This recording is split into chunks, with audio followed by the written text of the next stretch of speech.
Sot vendoset edhe zyrtarisht pasuesi Anastasi Janullatosit në krye të Kishës Ortodokse Shqiptare. 4 janë pretendentët kryesor për të zënë vendin e Grekut, i cili sipas të gjitha gjasave ka hyrë në procedurat ekumenike të shenjtërimit. Janë 7 krye priftërinë të KOAKSH që do zgjedhin ndërmjet këtyre personave: Fatmir Abedin Pelushi, Mitropoliti i Korçës Joani; Artan Lutfi Merdani, Mitropoliti i Elbasanit Andoni; Adrian Pelivan Hyka, Mitropoliti i Fierit Nikola; Enkeled Gjolek Mamaj, Peshkopi Krujës Anastasi. Ndërkaq dy rivalët që sipas gjasave do të ndajnë 7 votat janë Joani i Korçës dhe Anastasi i Krujës, të dy bashkëpunëtorë shumë të afërt me Janullatosin. Joani ka qenë një bashkëpunëtor i vjetër prej 33 vitesh i kryepeshkopit të ndjer, por nuk është afruar asnjëherë në qendër, duke drejtuar metropolin e Korçës. Ndërkaq, presidenti tjetër Anastasi i Krujës është de facto edhe drejtuesi i metropolisë së Tiranës, proni ekumenik i Janullatosit.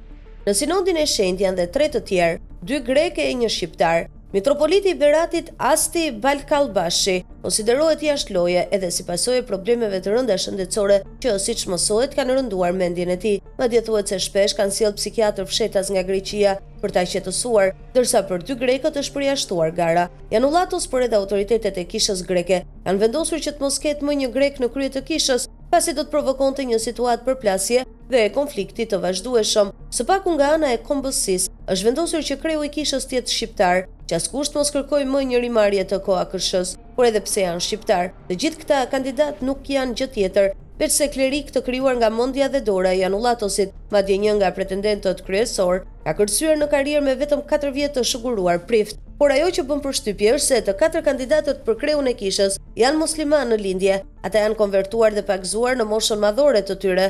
Një situatë kjo e çuditshme pasi, edhe pse fakti i ndërrimit të fesë është një gjë e njohur në të gjitha religionet, në krye të institucionit përgjithsisht zgjidhet një person që ka një origjinë të pastër fetare.